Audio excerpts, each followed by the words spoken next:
নমস্কার বন্ধুরা, কাকলি ন্যাচারাল ব্লকের আরও একটি নতুন ভিডিওতে সবাইকে স্বাগত।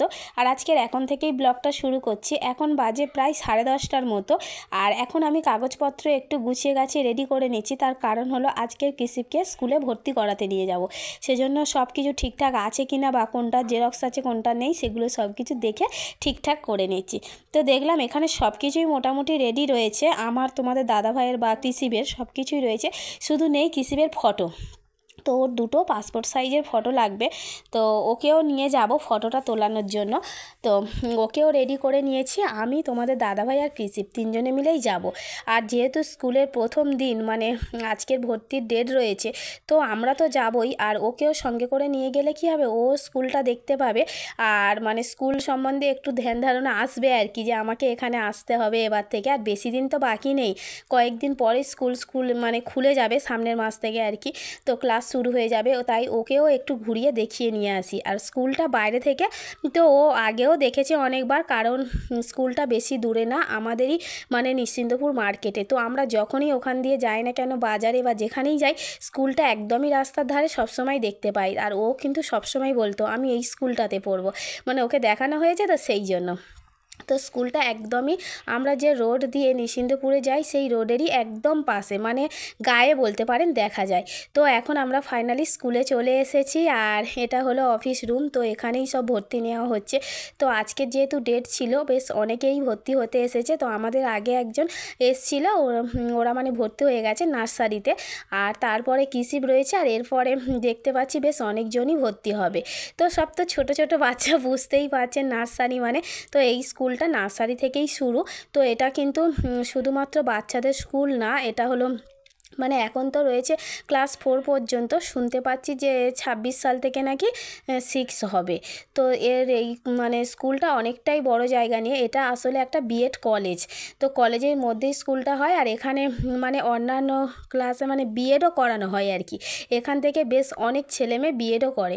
তো মানে জায়গাটা অনেকটাই বড়। তো এখানে একটু এসে খাতা বই টই দেখছিলাম। আর ওকেও একটু মানে শেখাচ্ছি আর কি। তো আমরা বসে রয়েছি আর ও এদিক ওদিক ঘুরে বেড়াচ্ছে। ওই দিকটাতে রয়েছে অফিস রুম, তার পাশেই মানে ওই সাইড দিয়ে সব ক্লাসগুলো শুরু হয়েছে আর কি। তো আজকের আর বেশি দূর বা ঘোরাঘুরি করলাম না, কারণ এখন অনেক ক্লাস চলছে বা ম্যাডামরা স্যারেরা সব অফিসে বসে আছে, সেজন্য আর ঢুকলাম না। আর সামনের এই যে জায়গাটা রয়েছে না, পুরোটাই ফুল বাগান, দেখতে বেশ ভালো লাগে। আর এর আগে স্কুলে আমি অনেকবারও এসেছি, কারণ এই স্কুলে পড়তো আমার দিদির ছেলে জয়ও স্কুল থেকে পড়েছে। আর এই স্কুলে দেওয়ার কারণ হলো আমাদের পাশাপাশি অনেক মানে বেশিরভাগ ছেলেমেয়েরা এই স্কুলেই পড়ে। আর নিশ্চিন্তপুর মার্কেটে বেশ অনেকগুলোই স্কুল হয়েছে, তবে সবগুলো স্কুলের থেকে আমার মনে হয় এই স্কুলটা মানে আমার কাছে ভালো লেগেছে। তার কারণ এই স্কুলটাতে সকালে ক্লাস হয়, তো একদিক দিয়ে তো সুবিধা। তারপরে আমাদের বাড়ির একদমই কাছ থেকে গাড়ি চলে আসে, মানে আমাদের গাড়িতেও তুলে দিতে হবে না আর কি, ও একা গিয়ে গাড়িতে উঠে যেতে পারবে, এতটাই কাছে। তো গাড়ি যেহেতু নিয়ে যাবে দিয়ে যাবে, তো আরও সুবিধা। আর পাশাপাশি অনেকেই পড়ে এই স্কুলে, মানে তার জন্যই অনেকটা সুবিধা। তাছাড়া আমি কিন্তু বেশ কয়েক বছর টিউশনি পড়াতাম, যখন আমি ইউটিউবে আসিনি তার আগে। তো এই স্কুলের ছাত্রছাত্রীদের আমি বেশ অনেকজনকেই পড়িয়েছি। তো সিলেবাস বইপত্র মানে একটু স্কুলটার বিষয়ে মানে ধ্যান ধারণা রয়েছে আর কি, মানে কিভাবে কি পড়াশোনা করানো হয় না হয়। আর এই স্কুলে যে হেড স্যার, তাকেও মোটামুটি চিনি। তো সব দিক দিয়েই মানে চেনা জানা বলেই স্কুলটাতে ভর্তি করানো হচ্ছে। আর এটা হলো স্কুলের সামনের দিকটা। তো দেখতে খুবই ভালো লাগছে। আমি বারবার স্কুল বলছি, তার কারণ হলো যেহেতু কৃষিবকে স্কুলে ভর্তি করাচ্ছি। এটা হলো অ্যাকচুয়ালি একটা বিএড কলেজ। তো অনেক বড় একটা জায়গা নিয়ে, তো ওকে ভর্তি টর্তি করানোর পর সব কিছু মানে দেখিয়ে ঘুরিয়ে টুরিয়ে নিয়েছি। তো এখন যাব বাড়িতে। তো বাড়িতে চলে যাব। এটাই হলো স্কুলের বাইরের দিকটা, মানে গেটের দিকটা। তো এখান থেকেও ওকে ঘোরাচ্ছি, যেহেতু ওপরে মানে রামকৃষ্ণ সারদার এগুলো সব ছবি দেওয়া রয়েছে, তো এগুলোও ও দেখছে। আর আমাদের গাড়িটা রোডের ওপরে রেখে এসেছি। তো একদমই সামনে দেখুন, গেট থেকে বেরোলেই হচ্ছে রাস্তা, মেন রোড। আর আরও একটা বিশেষ সুবিধা হচ্ছে, মানে একদম মেন রোডে চলে যেতে হবে না, মানে বাজারের মধ্যে মধ্যে যেতে হবে না আর কি, বাজারের আগে স্কুলটা, ট্রেন লাইনের আগে, তাহলে বলুন আরও অনেকটা সুবিধা, গাড়ি ঘোড়ার অতটাও ভয় থাকবে না। আর আজকে বাজার থেকে এই মগটা কিনে নিয়ে এসেছি, কারণ বাড়িতে একটাও মগ নেই এখনকার চলার মতো আর কি, তোলা রয়েছে। আর কিসিবের জ্বালায় তো কিছুই থাকবে না, সব মানে বাইরে ফেলে ফেলে সব ভেঙে দেয় আর কি। আর তারপরে ও বায়না লেগেছে আইসক্রিম খাবে, সেজন্য দুটো আইসক্রিম কিনেছিলাম। আর বাজারে খাওয়ানো হয়নি ওখানে দাঁড়িয়ে, তো বলি বাড়িতে নিয়ে চলে যাব, বাড়িতে গিয়ে বসে খাবে। তো আগে এসে আইসক্রিমটা খাইয়ে নিচ্ছি, তা না হলে আবার গলে যাবে, সেই জন্য। এখন বিকেলবেলাতে আমরা চলে এসেছি বাগানে গাছ বসাতে। তো এখানে এসে কিসিবকে তালের ফোঁফল কেটে দিয়েছি, ও খা। কে কেটে দিয়েছে? কে? হ্যাঁ, দেখি দেখি আছে কি? আর দেখি, সব খেয়ে নিয়েছো? কোথায় আছে এখনো?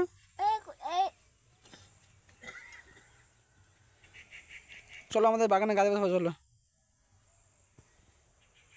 চলো। আজ বাগানে গাছ বসানো হবে, তাই বেশ অনেকগুলো গাছ আর অনেক রকমের গাছ নিয়ে এসেছি। অনেক গাছ বাবা বসিয়ে দিয়ে দিয়েছে, সকালে আনা যাবে, গাছগুলো শুকিয়ে গেছে। গাছগুলো একটু নেতিয়ে নেতিয়ে গেছে, সকাল থেকে ছিল তো। আর এগুলো সার দিয়ে জল দিয়ে তুলে দেয় ওরা। হ্যাঁ হ্যাঁ। আর দানাও বেশ অনেক রকমের আনা হয়েছে, এখন সব বসানো হবে। এই সব খোসা হয়েছে। পালে এসো। আগে কিছু গাছ বসানো হয়েছে এদিকে, যেমন লঙ্কা গাছ, পালং শাক। চাটিও না, চাটাচ্ছ না তুমি? এই দিকে কিছু গাছ বসানো হবে, এইদিকে। তুমি চাটাচ্ছ কেন? দাঁড়াও এক জায়গায় বাবা।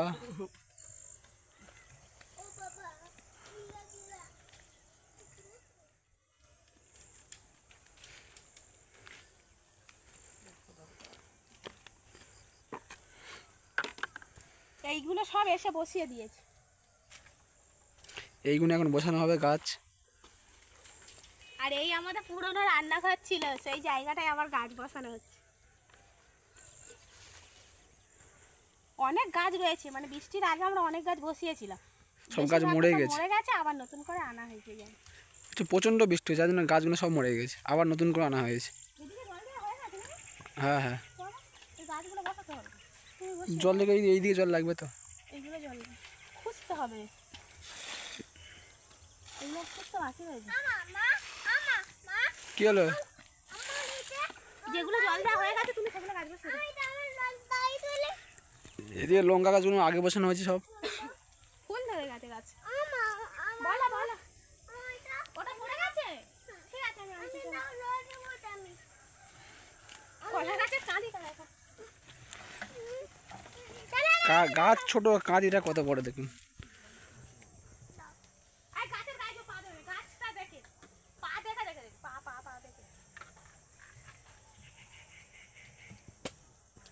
এইদিকে আর একটা হয়েছে,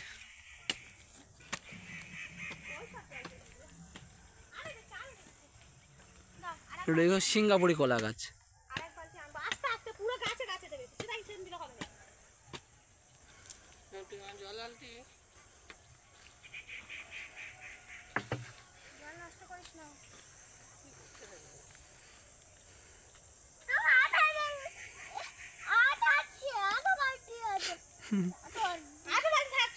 সব জল লাগবে, চলো।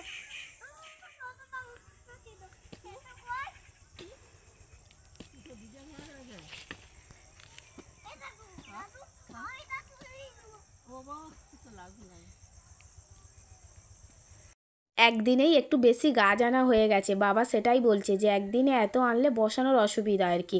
তারপর আবার কি বলতো, সারা রাত কুয়াশা পড়ার পর সকালবেলাতে পাতা টাতা দিয়ে এই গাছগুলোর ওপর আবার সব চাপা দিয়ে দিতে হবে, প্লাস্টিক পাতা, মানে যাতে রোদ্দুরটা না পায়। আবার সন্ধ্যাবেলা এসে খুলে দিতে হবে, সারা রাত কুয়াশা পাবে। এইভাবে কয়েক রাত থাকতে থাকতে তারপর গাছগুলো শিকড়টা লেগে যাবে, তো অনেক ঝামেলা রয়েছে। সেজন্য বাবা বলছে একদিন অনেকটা বেশি হয়ে গেছে। আবার মা এলে অসুবিধা হতো না, মা আবার অন্য কাজে ব্যস্ত হয়ে গেছে, আর আমি তো পারছি না, কিসিবকে ধরতে হচ্ছে, কারণ ও যা বদমাশি করছে। বলার না, আর বাবা একাও পেরে উঠতে পারছে না। সেজন্য কি করেছে, তোমাদের দাদাভাইও একটু হাতাহাতি লেগে গেছে গাছ বসাতে। আমি জল দিলাম আর ও গাছগুলো বসিয়ে দিচ্ছে। আর এবার দেখাচ্ছি আপনাদের আমাদের বরজটাকে। তো আপনারা মানে যারা যারা বরজ দেখতে ভালোবাসেন তাদের জন্য তো খুবই সুবিধা হয়ে গেছে, এই সময়টাতে দেখে নিন। আর গাছগুলো লাগানোর পর মাটি টাটি দেওয়ার পর মানে নতুন করে সাজানোর পর আর কি বরজটা কি সুন্দর দেখতে লাগছে। আমাদের তো ভালো লাগছে, তো আপনারাও দেখুন কত সুন্দর লাগছে। আর আপনারা কিন্তু জানাবেন যে আমাদের বরজটা কেমনই। তো মা আর বাবা দুজনেই দেখে মোটামুটি বরজটাকে, তো খুব একটা পারে না। তো আপনারা বলবেন কিন্তু কেমন লাগছে কমেন্টে। এখন সন্ধ্যা হয়ে গেছে, এবার সন্ধ্যাবেলার জন্য তো রান্নাবান্না করতে হবে। তো এদিকে আজকে রাতে হবে মাংস, আমি এদিকে মাংস টাংস ধুয়ে একদম রান্নার জোগাড় টোগাড় করে দিচ্ছি, আর মা ওদিকে রান্না করবে। কারণ এগুলো করে দিয়ে আমি আবার ও কৃষিপকে নিয়ে পড়াতে বসাবো। কারণ এখন না প্রতিদিন সকাল আর সন্ধ্যাবেলায় আধ ঘন্টা 1 ঘন্টা হলেও ওকে নিয়ে একটু পড়াতে বসাই। কারণ অভ্যাসটা করতে হবে, সকাল সন্ধ্যা পড়তে বসতে হবে। একটু করে মানে লেখা শেখাচ্ছি আর কি, ওগুলোর জন্য একটু সময় যায়।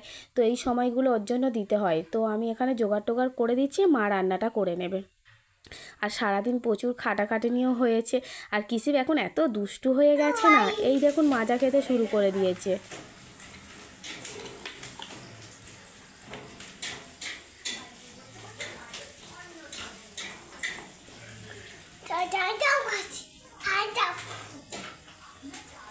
থানস না মাজা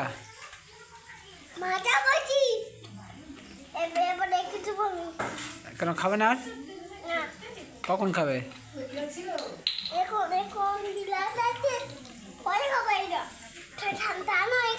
ঠান্ডা হলে খাবে? এখন ফ্রিজে ঢুকিয়ে দেবে? ঠিক আছে দাও। কৃষিবেরও পড়াশোনা সব হয়ে গেছে, আর এদিকে মায়েরও রান্না কমপ্লিট হয়ে গেছে। তো এবার আমরা সবাই মিলে একসাথে বসে খাওয়া দাওয়া করব। দুপুরবেলাতে সবাই একসাথে সব দিন খাওয়াটা সম্ভব হয় না, তার কারণ হলো আমরা রান্নাঘরে চলে যাই, মারা বাড়িতে থাকে, তো যে যখন পারে তখনই খেয়ে নেয়। তবে আমরা সবসময় চেষ্টা করি যে রাতের বেলাতে সবাই মিলে একসাথে বসে খাওয়ার। তো বন্ধুরা, আজকের পুরো ব্লগটা আপনাদের কেমন লাগলো সেটা অবশ্যই কমেন্ট করে জানাবেন। আর ভালো লাগলে লাইক কমেন্ট শেয়ার সাবস্ক্রাইব এবং ফলো করে পাশে